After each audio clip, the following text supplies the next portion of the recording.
Hi, this is Tracy from the McKelvey Group. This video discusses how to input data into the monthly business review.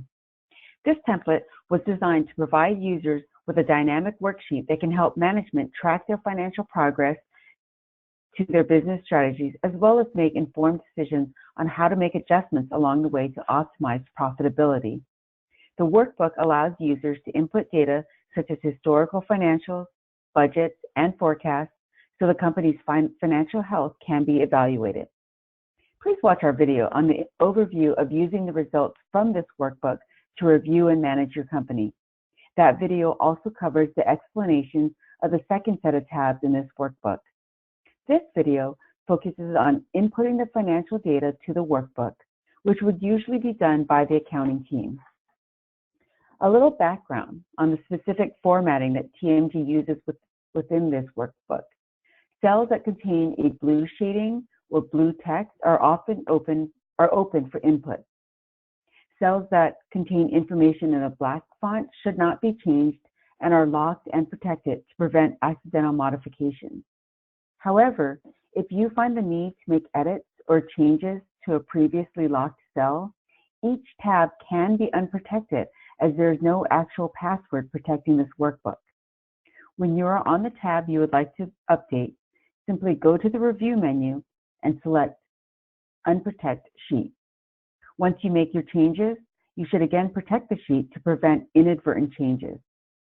Please note that a lot of the tabs that management would be using to review the financial data is pulled in from the Informational Entry tabs. So one should be careful about changing the information in a cell, for formulas in other locations may get broken and will not produce the expected results. Let's begin with the Company Information tab. On the left-hand side, you'll find a space to enter your company name. As each month's books are closed, the last closed month should be selected from the drop-down menu. The name of the preparer should be entered here, as well as the date that the report was last updated. The first month of the fiscal year can be entered by selecting the month and year from the drop-down menu. This cell usually will not be changed during the fiscal year. However, management may change it as they evaluate the results from previous years. By changing the date in this cell, it will update the dates in this blue box. This blue box shows the previous, current, and next fiscal years of the report. The leading indicators and key strategic initiatives are items that should be discussed and populated at the beginning of the fiscal year. These items rarely change during the year, and the actual measurement data are entered on the QBR tab. This middle section here is an overview of your company's accounts and what they represent. The top three sections are income statement lines, revenue, COGS, which are cost of goods, and SG&A, sales, general, and administrative expenses. As mentioned, information in blue text can be changed, so based on your specific company, you would determine which were the three largest revenue groups to be tracked and enter their descriptions in these cells. Similarly, the three largest cost of goods accounts would be entered in these cells, and the three largest SG&A accounts would be entered here. The lower three sections are balance sheet items: assets, liabilities, and equity.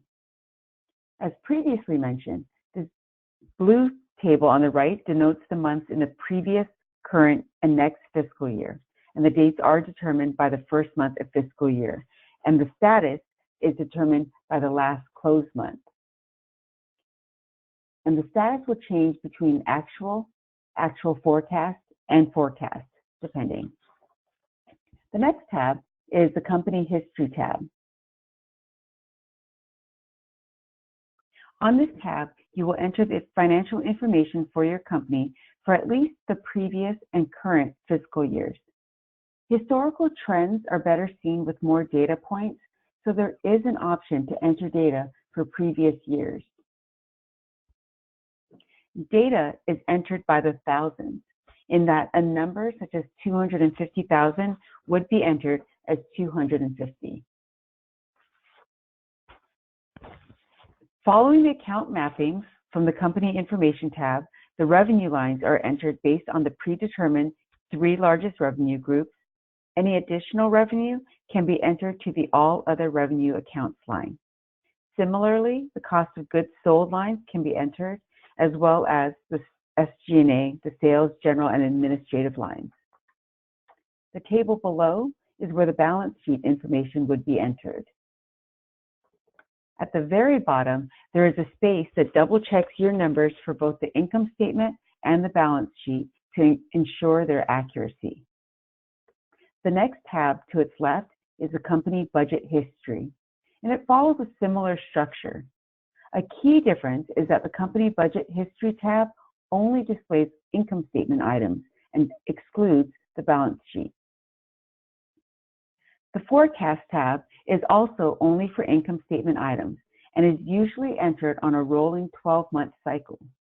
Once a month is closed, there's no need to enter the forecasted numbers for it, so that the columns will be grayed out in the top chart. The bottom blue chart calculates the difference between what was last forecasted for a specific month and the actual amount. This difference should continue to decrease as management gets better at forecasting the financial numbers. The last section that the accounting team should enter before sending the report for management to review would be on the far left tab, the QBR tab, which is the Quarterly Business Review.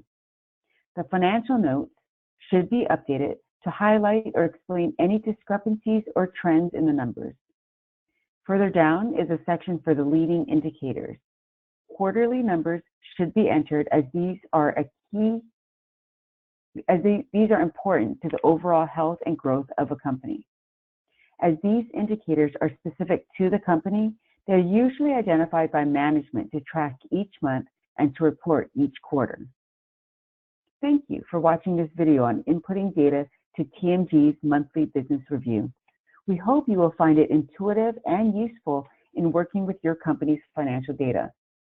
Please contact us at clientservices@themckelveygroup.com if you have any questions. Thanks.